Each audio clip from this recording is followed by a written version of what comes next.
How do you stop a swarm of kamikaze drones flying straight at you? That's the challenge Ukraine has faced since Russia started using Iranian-made Shahed 136 drones in 2022.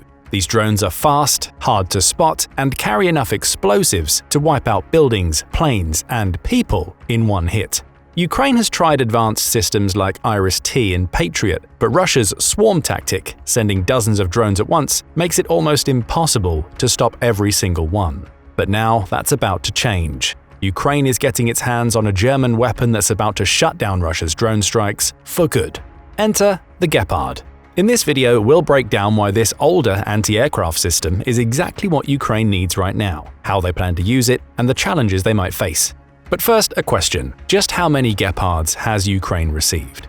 On June 5, 2024, the Ukrainian Air Force published the first photos of the Gepard self-propelled anti-aircraft systems procured for Ukraine by the United States from Jordan in Ukrainian Air Force hands. Each of these guns have been equipped with modern radar and fire control systems, and at least 60 of them are believed to be on their way. America paid $118 million to Jordan for these weapons, just under $2 million per gun, with the money coming from America's Ukraine Security Assistance Initiative. The upgrades to the guns still to be delivered will be carried out in Jordan before they're shipped to Ukraine. But those aren't the only Gepards in Ukraine. In September 2024, the Kyiv Independent reported on a German military aid package that included a trio of Gepards, along with the spare parts Ukraine would need to maintain them. While not as large a package as that promised by the US, every little bit helps for Ukraine doggedly fighting back against the swarms of kamikaze drones that Russia is capable of unleashing thanks to its ties to Iran. Germany has also played a key role in training Ukrainian soldiers to use the Gepard. Army Recognition reports that a team of Ukrainian soldiers traveled to Germany to take part in an intensive 2-month training program designed to hone their ability to use the Gepard and develop algorithms for various operational situations. Those algorithms likely focused on Russia's drone-based threat, though it's equally likely that the Ukrainian trainees also learned how to use the Gepard to take out incoming cruise missiles. Either way, the training paid off. Toward the end of the 2-month program, the Ukrainian team took part in an exercise simulating the training and destruction of a training aircraft, which was itself simulating an incoming cruise missile. Using the Gepard, the Ukrainian crew was able to detect and destroy the threat, showcasing its proficiency at using the Gepard to neutralize Russian aerial assets. Those skills were put to the test for real on June 2, 2024, when that very same team used Gepard guns to shoot down 6 Shahed kamikaze drones and 18 Russian X-101, X-555, and Caliber cruise missiles during an attack on critical Ukrainian infrastructure. Not only has Ukraine received these valuable weapons, but its troops are being trained to utilize them to maximum effect and are starting to put the training to work. But what exactly is the Gepard in the first place? The Gepard is a self-propelled anti-aircraft gun that dates back to Cold War-era Germany. The weapon spent 8 years in development, with engineering crews honing its capabilities between 1965 and 1973, before it was officially introduced into military service in 1976. The weapon was made in Germany, with several major contractors, including Rheinmetall, AEG Telefunken, and Krauss Maffei, combining to produce the first batch of 570 Gepards, along with 19 production vehicles, which were earlier prototypes. The gun was originally developed to confront the Soviet frontal aviation threat of the late 60s and early 70s, with a particular focus on the dangerous Mi-24 Hind attack helicopter. It sits on a lengthened Leopard 1 tank chassis, but has less armor than the Leopard 1, probably to improve portability. Each Gepard has space for a driver at the front, with the 2-man gun turret mounted in the middle. The turret is somewhat unusual when it comes to anti-air defense systems. Rather than rounds being fired from the main turret, they're fired from a pair of 35mm autocannons that are mounted on the sides of the turret. Add a search radar mounted on the top of the turret, along with a tracking radar at its front, and you get a gun that's capable of firing 2 streams of 35mm Fury in a 180-degree arc. Speaking of the autocannons, they're Oerlikon's KDAs, which are each capable of firing up to 550 rounds per minute. The rounds can be high explosive, making them ideal for destroying an aircraft's shell and frame, or armor-piercing for when the Gepard is needed to take out a ground-based target. Typically, the gunners will fire between 20 and 40 rounds at a target to take it down, with each of those rounds capable of traveling up to 2.17 miles, plenty of range to take out incoming aerial targets. As for the radar systems, the Gepard comes with 2. An S-band search radar is typically stashed at the top rear of the turret.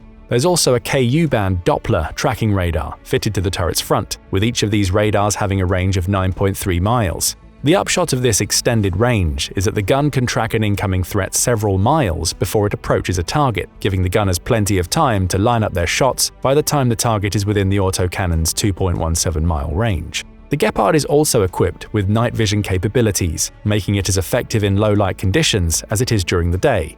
And it has a radio, enabling the crew to communicate with reconnaissance teams on the ground to supplement its radar tracking system. Of course, such a valuable anti-air asset requires protection, which comes in the form of steel armor installed on the turret and hull. As mentioned earlier, the Gepard's armor isn't as thick as that of the Leopard 1 tanks used as the foundation of its design, but it's still 70mm thick, which makes it more than capable of protecting the weapon from small arms fire, shell splinters, and 14.5mm rounds. Unfortunately, a direct shell strike will render the gun useless, though that's no different from what would happen to a typical tank when struck by an artillery shell. In a callback to its tank-based roots, the Gepard is also equipped with smoke grenade discharges that can be used to conceal its presence from incoming threats. Last but not least, when it comes to the Gepard's special features, there's the gun's speed. The tank chassis comes into play here too, with the Gepard being equipped with the same 830 horsepower diesel engine used in the Leopard 1 tank. That kind of power gives the gun a top speed of around 40 miles per hour, which provides a high level of movability while allowing it to keep pace with troops that are on the move.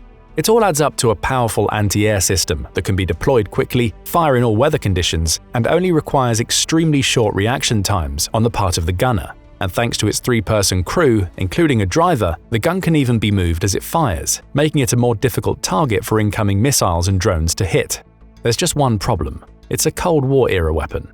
Russia has been rightfully lambasted for using Soviet-era tanks and artillery in its war against Ukraine, with these weapons often falling prey to Ukraine's advanced defensive systems. It could be argued that it's hypocritical to laud the Gepard as a game-changing weapon for Ukraine when it comes from the same era as Russia's outdated tanks. Perhaps except for two things. First, the Gepard was a long way ahead of its time when it was produced, and its radar systems are still more than capable of tracking incoming threats today. What's more, the turret's maneuverability, combined with these radar systems, enables the Gepard's gunners to track and attack drones and similar small threats faster than contemporary missile-based anti-air systems.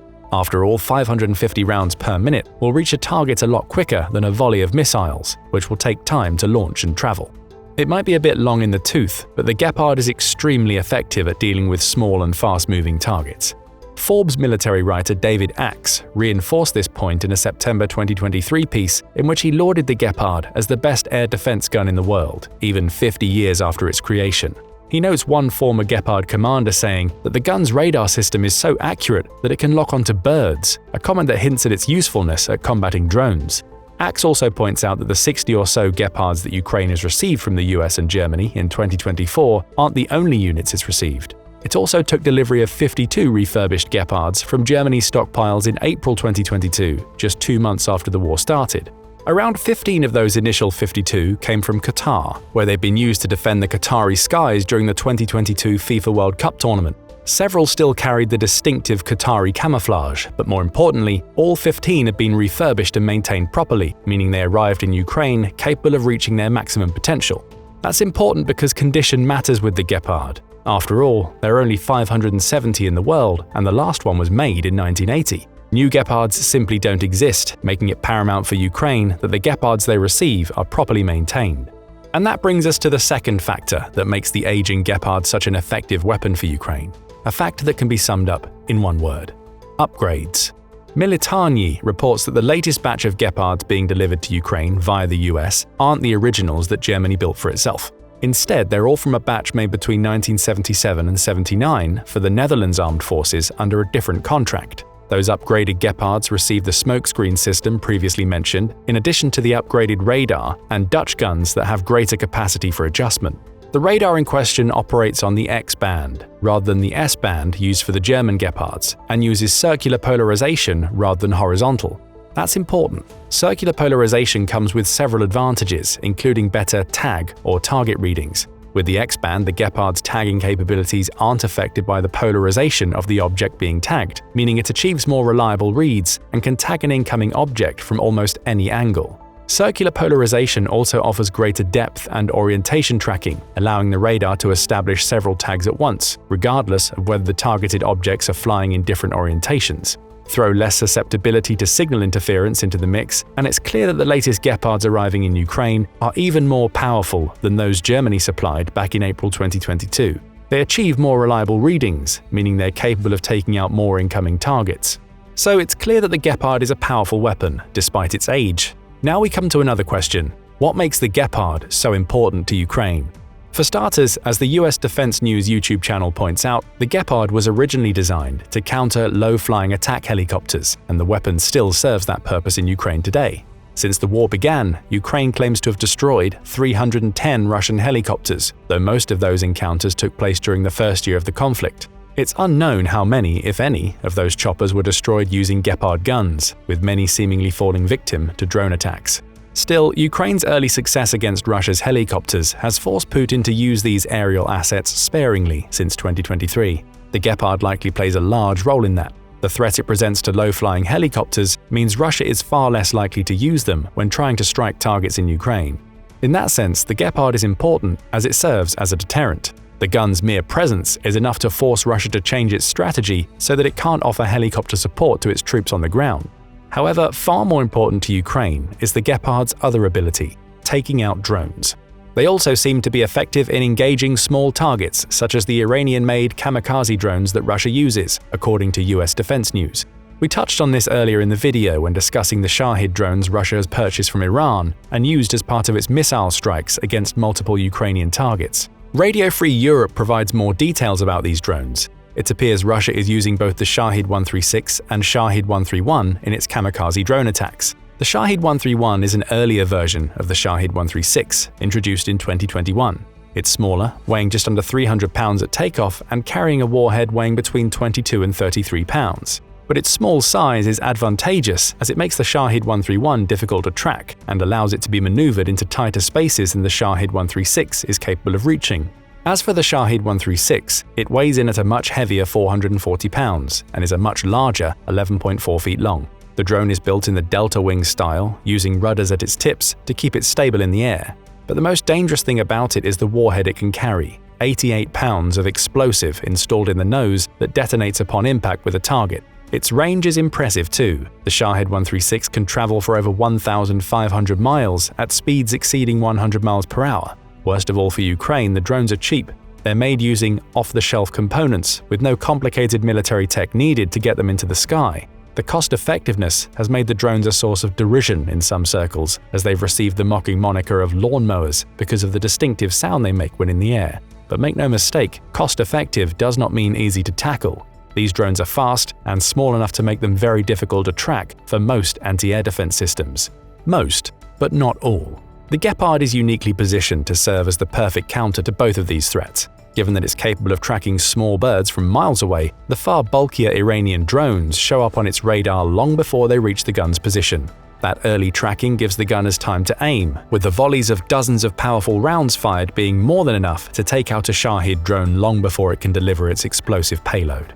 That's precisely how Ukraine has used most of its Gepards. They're predominantly stationed near key military targets and cities that Russia is likely to strike. Rattling off hundreds of rounds per minute, Gepards are taking out Russian drones by the dozen, which brings us to another reason why the weapon is so important to Ukraine.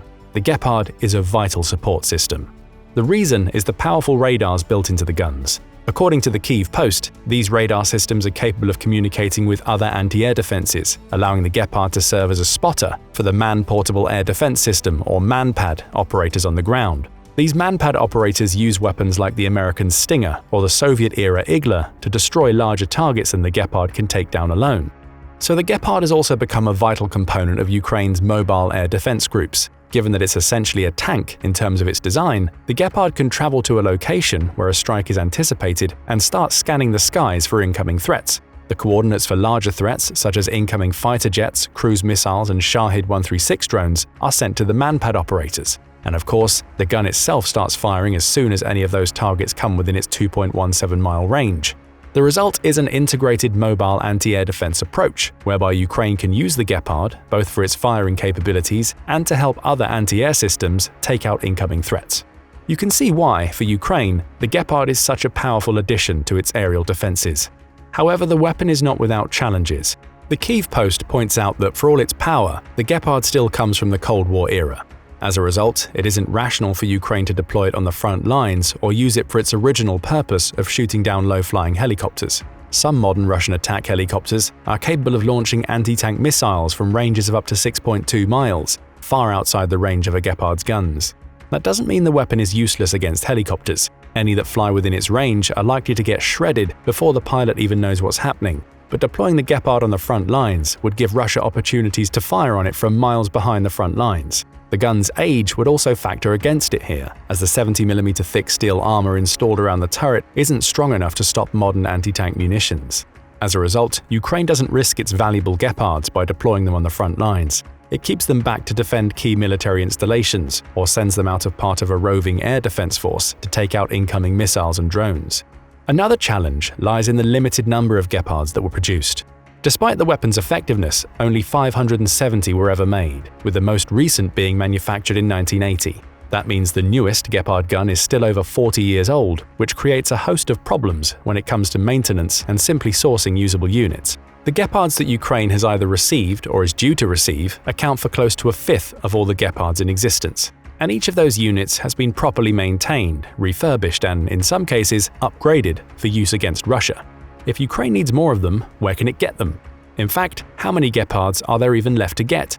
Brazil has 34 of the weapons, none of which are likely to find their way to Ukraine.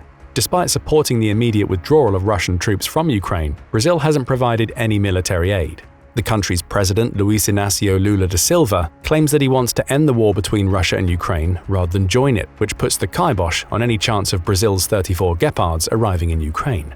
But Ukraine may have more luck with Romania. The country has provided military aid to Ukraine since the beginning of the war, including a Patriot missile launcher and multiple armored vehicles. And Romania is the home of the Borcea Base 86, which is where Ukraine's pilots have been training to fly F-16s. The country also has 41 Gepard guns, though it's committed none of them to Ukraine so far. That may change in the future, but for now, it means that another 41 of the 570 Gepards are out of Ukraine's reach. Add Brazil's stockpiles to that number, and you get 75 Gepards that Ukraine can't access. As for other countries, Belgium once owned 55 Gepard guns, though it withdrew them from service and sold them all to private companies. Add that to the total of unavailable Gepards and you have 130. Chile also ordered 30 Gepard guns in 2008, only to withdraw them from service 3 years later. A proposed upgrade program for those 30 Gepards failed, and it's likely that they're now unsuitable for use in Ukraine. Even if they're still fully functioning, Chile appears to be taking a similar approach to Brazil in that it supports Ukraine's sovereignty, but it isn't actively sending military aid. That's another 30 Gepards crossed off the list, bringing the total unavailable to Ukraine to 160. As for the rest of the Gepards that aren't in Ukraine, most are owned by Germany and the Netherlands, of which the latter still has 35 Gepards after selling 60 of its original stock of 95 to Jordan. Those are the 60 Jordanian guns that the US has purchased to send to Ukraine. But what of the remaining 35, plus the several hundred owned by Germany? Sadly, none of those Gepards are likely to find their way to Ukraine. The Netherlands withdrew their guns from service in 2006, placing them in storage and likely decommissioning them. The same goes for the majority of the German Gepards, which were all phased out by 2012 due to their high maintenance costs. Even if these guns are still in storage, they haven't been maintained for well over a decade and may no longer be viable. So it's very possible that the Gepards Ukraine has are all of the Gepards that it's going to get. There's a similar problem with the ammo. When the Gepard was first manufactured, ammunition production was contracted out to Switzerland, which exclusively made the 35mm ammo that the weapon uses. Ukraine needs more ammunition. In its way is Switzerland's policy of neutrality, which has been in place since 1515. Though that policy has come under increasing pressure during the Ukraine war, with Switzerland having provided some non-military aid to Ukraine, the country has refused to create more of the ammunition Ukraine needs for its Gepard guns. Thankfully, Rheinmetall has come to the rescue. One of the original manufacturers of the Gepard, the company received a contract to produce 300,000 rounds of 35mm ammunition for the Gepard in February 2023, with the first shipment being delivered to Ukraine in September of the same year. Those rounds can't come quick enough for Ukraine, especially as the Gepard can burn through several thousand of them in a single engagement involving multiple drones. And that brings us back to what the Gepard can do on the battlefield and how it complicates things for Putin's air force. Ukraine now has a steady supply of ammunition for this powerful aerial defense platform, along with a promise that 60 more Gepard guns are on their way, courtesy of the US. Those guns will prove vital in defending against incoming drones and helping manpad operators on the ground to target larger threats. This is a huge problem for Russia's Air Force. It now faces a reinvigorated weapon with a new purpose, taking down a core component of Russia's aerial assault. With Gepards in place, Ukraine is much better equipped to defend itself against the missile and drone strikes upon which Putin has increasingly relied during the Ukraine war. Ukraine's challenge now is protecting the Gepards it already has from Russian countermeasures, because once the 60 from Jordan have all arrived, that's likely to be the last they'll get. But what do you think about the Gepard? Do you think this Cold War-era gun has the power to severely impact Russia's aerial threat? Will Ukraine risk using these guns on the front lines, and if they do, how do you think they'll fare against Russian bombs and artillery? Leave your thoughts in the comments, and thank you for watching the video. Now go and check out Russia Shocked as Germany reveals never-before-seen weapon, or click this other video instead.